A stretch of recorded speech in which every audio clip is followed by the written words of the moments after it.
My parents gave the house I bought for them to my sister, so I stopped paying the mortgage and the bank foreclosed on it. I'm a 28-year-old man, and I'd been paying the mortgage on a house I bought for my parents, only to find out they gave it to my 25-year-old sister. Even worse, they didn't even bother to tell me. I always knew my parents loved my sister more than me, but I never imagined it would come to this. My parents have a toxic and possessive love for my sister, but unfortunately, they have nothing for me. As the older of two siblings, they always had higher expectations for me, while I was instilled with a sense of responsibility from a young age. My younger sister, Perry, was treated like a princess. Not exactly a princess because my parents don't have much money, but she always got what she wanted. My parents had no academic expectations for her. She could pursue her passions and hobbies while I was immersed in studies. It was always like that. My parents weren't exactly subtle about their expectations for me. They made it clear that I had to build a solid career. I couldn't fail in my studies. After I graduated from high school, my parents took out loans and spent their savings to pay for my technical school. I suggested that instead of depleting their savings, they take out a student loan for my education, and I would pay it back after getting a job. My parents objected to the loan because of the high interest rates. They said I would have to pay back 1.5 times the principal. I was too young to understand the complexities of a loan. I figured if my parents said it, it must be true. I was only 18 at the time. Little did I know they were saving me from the burden of a loan only to take advantage of me later. Shortly after graduating from college, I got a good job in the tech industry, exactly what they wanted for me. Undoubtedly, they were proud of me, but I always felt like some kind of commodity, as if they had invested in me expecting to get something in return. They never missed an opportunity to say, "We sacrificed so much for you." Don't forget that. Don't forget your roots. Don't forget where you came from. At first, it seemed harmless. I felt they just wanted to keep me humble, but over time I realized it was emotional manipulation. Emotional blackmail is their specialty. As I started working, the pressure increased. Every time I visited them, my dad would hint that I shouldn't forget he spent his savings on my college education, and that I should work hard to repay their sacrifices. I knew my parents needed a house. They had been saving for many years, but they spent that money on my education. I remember I had just started my career. I hadn't even been working a year yet when I went home for vacation.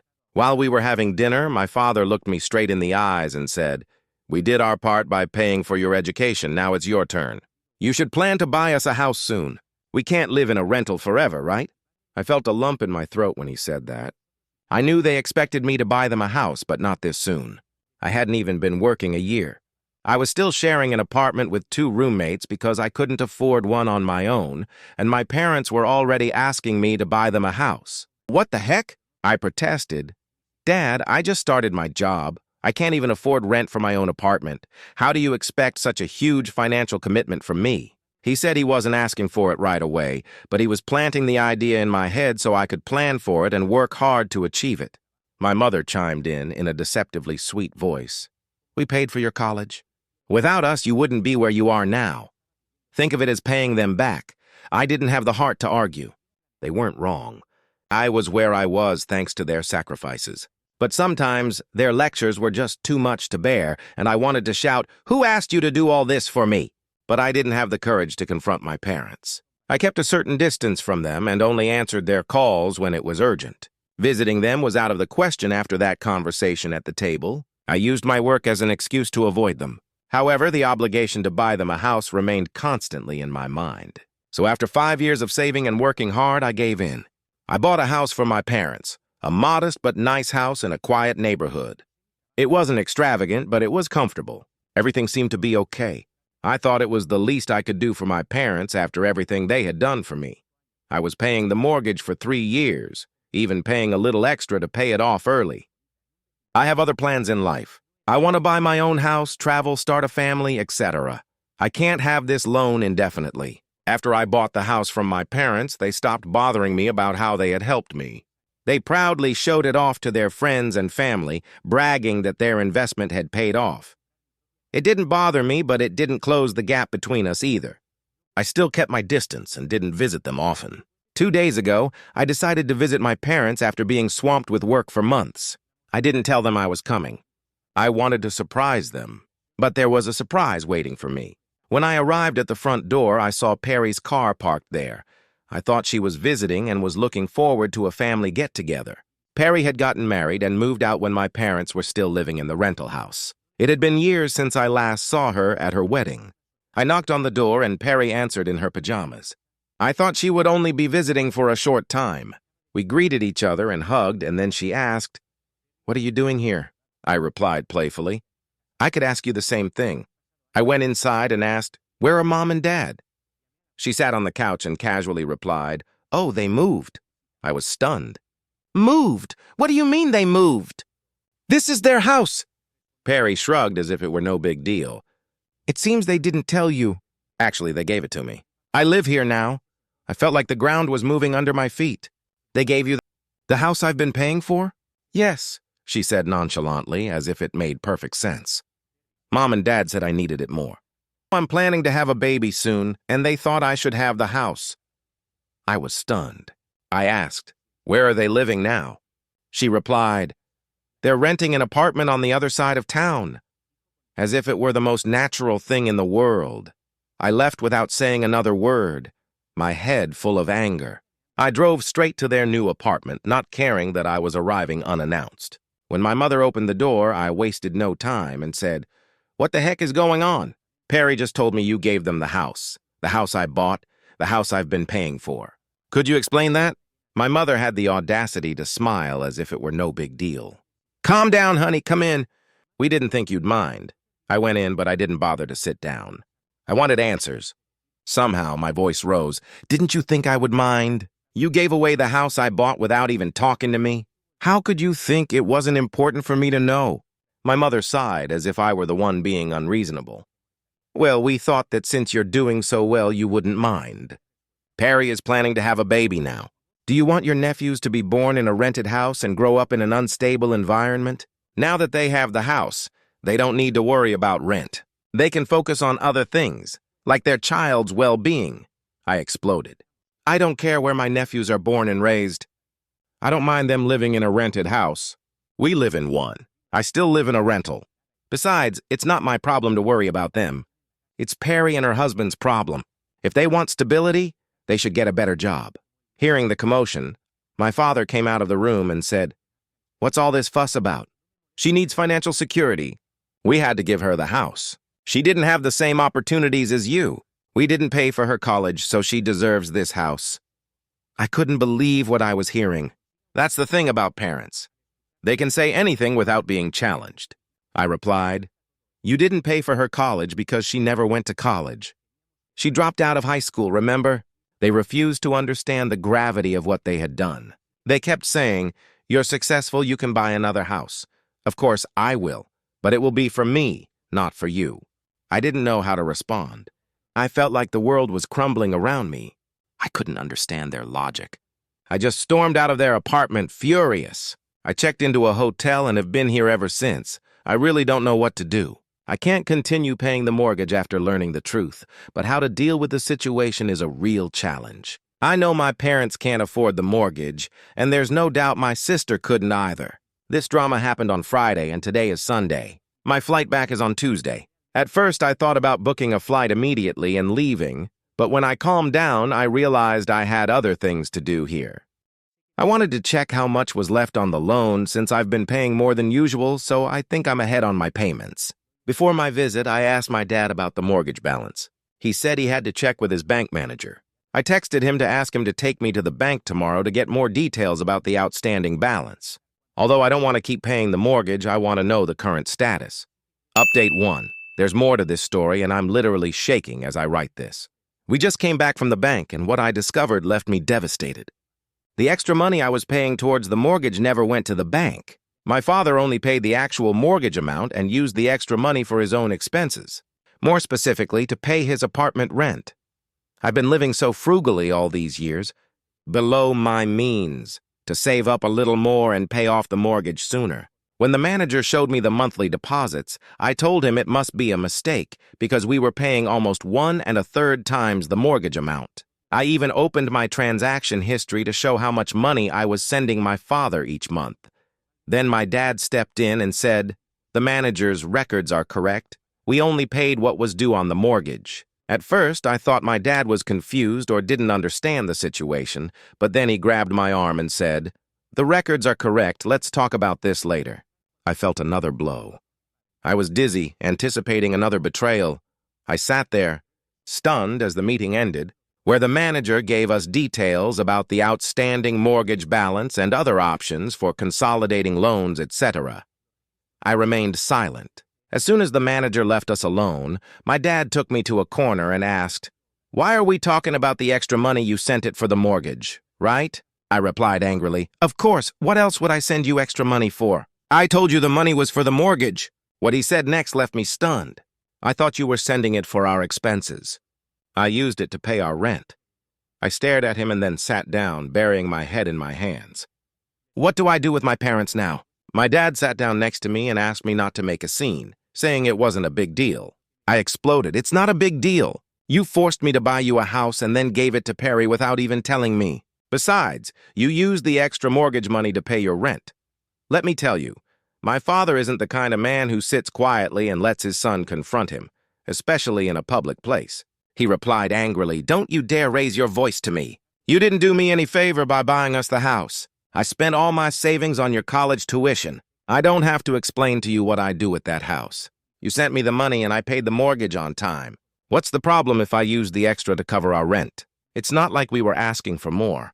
I was furious with his words. "The extra was to pay off the mortgage early, not to finance your new apartment." I left the bank furious. As I walked down the street, I could hear my father shouting my name, but I didn't look back. I kept walking until I reached the subway station. My mother called me 4 or 5 times and also texted me, asking me to come home so we could sit down and discuss the matter. I didn't reply. "I don't want to discuss anything. I've already made a decision and I'm going to do what I think is right. Enough of their toxicity." Update 2. Sorry for the spelling and grammar mistakes in my last update. I was trembling with anger. I then had to edit it to make it readable. I also didn't answer some of the common questions I received in the comments, so let me address those first. Some people asked if my parents are Asian. No, we're not. Let me debunk that myth. Asian people aren't the only community whose parents push their children to extremes. I don't want to reveal my ethnicity, sorry. They also asked, who was the loan in the name of? Well, the loan was in my father's name. I didn't put it in my name because I wanted to buy a new car and maybe a house in a few years, and having this loan in my name would have affected my future credit. Now, I'm proud of that decision because it made my plan easier to execute. Moving on to the update. The next day, I went back to my normal life. A month passed, and I didn't send my father the mortgage payment. As expected, he tried to contact me on the first day of the month, only to find that I had blocked him. Not only him, but I also blocked my mother, my sister, and her husband. I don't want any more drama in my life. I made my decision. I stopped paying the mortgage. I wasn't going to let them manipulate me anymore. If my parents wanted to give the house to Perry, fine. Let her handle the payments. Let her be responsible. When my parents realized what I had done, they went crazy. I received some calls and voicemails from unknown numbers. They probably used their friends' numbers. I don't know.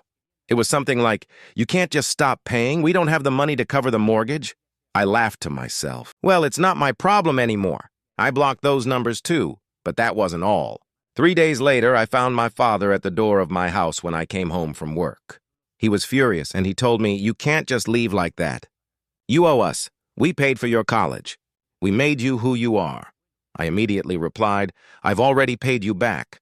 Do you realize how much I've spent on that mortgage? It's more than you paid for my college tuition. I don't owe you anything." He called me ungrateful, but I cut him off, saying, "No, you can't guilt me anymore. I've done more than enough. I'm not paying for the house, the rent, or anything else. You made your decision, now deal with the consequences." They treated me like a commodity, an investment they made by sending me to college, and now they want to milk this cow for life. I'm not a commodity. I walked out of the hallway and left in my car. I didn't go into my apartment because I knew he would have followed me in, and I wasn't ready to deal with more drama. When I came back later that night, he was already gone. My mother tried to call me several more times with new numbers, leaving desperate voicemails. Even Perry left me a long message from another number saying she needed the house for her future family and that I was being selfish for not helping. Me, Selfish? I'm the one who's been paying for everything while she did nothing. I didn't give in to any of her manipulations. I'm fed up with them. I've cut off all ties. Update 3. The house was sold at auction, and Perry was forced to move out. As I mentioned before, Perry couldn't afford the mortgage, and my parents were already struggling financially paying rent for their apartment. They couldn't manage the mortgage, rent, and household expenses. When I stopped making the payments, I knew this would happen. It was just a matter of time. After almost a year, I found out the house had been sold. My parents did everything they could to save it, using their savings and liquidating their retirement funds, but they couldn't. Things also got tense between Perry and my parents during this time. When they were struggling to pay the mortgage, they asked Perry and her husband to contribute 50%, but she refused, saying the house was a gift for her and they should cover the entire mortgage payment. That's when my parents realized the mistake they had made. But it was too late by then. I think my parents did the right thing by letting the bank auction and sell the house, instead of continuing to pay the mortgage and letting Perry live there for free.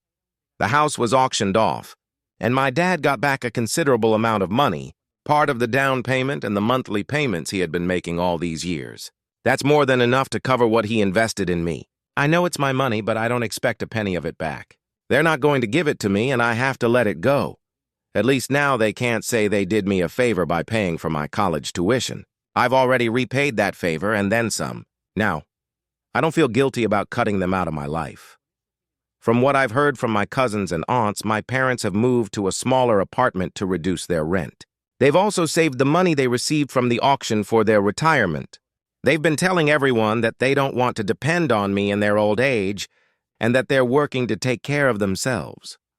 They've also cut off all financial support to Perry and told her she has to fend for herself with her family. Yes, she tried to manipulate them again, saying that they paid for my college tuition and secured my future, so they were also obligated to secure hers. However, my parents have now come to their senses and aren't giving in to her demands.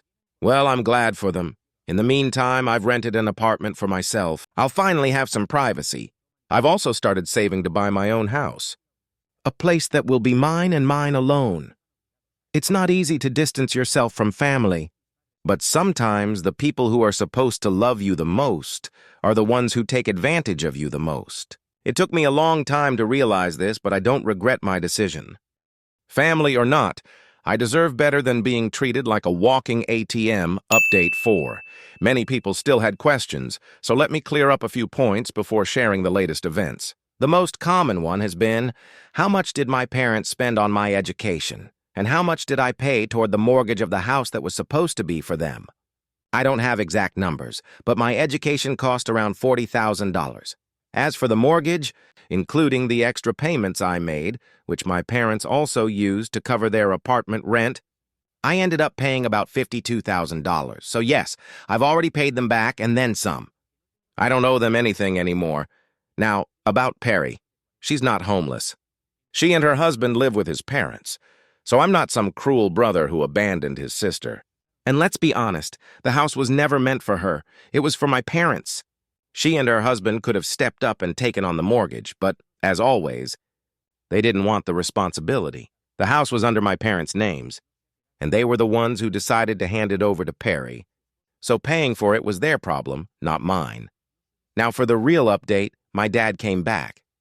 Apparently, he had enough money for a plane ticket to visit me, but of course, not to visit. He came to demand more money. This time, he wanted me to buy them a new house.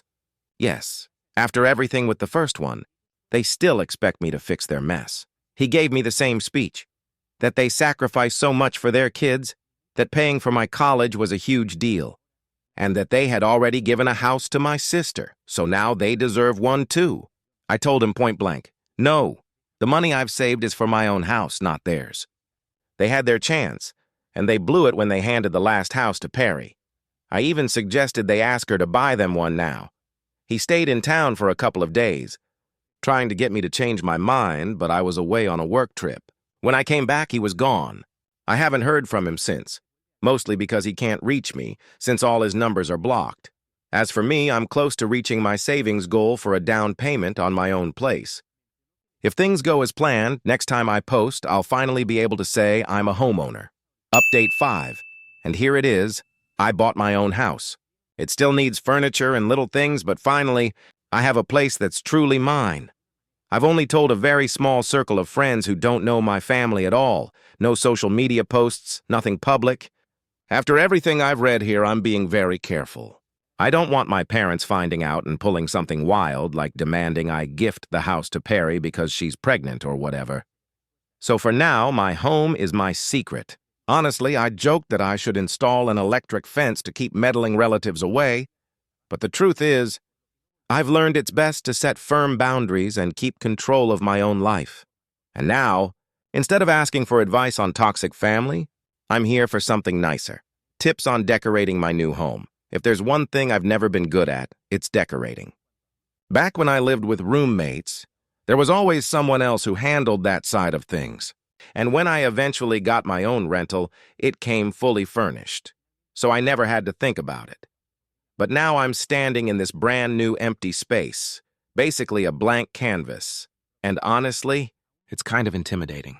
I don't want to screw it up and end up with a place that feels cold, impersonal, or like I have zero sense of style.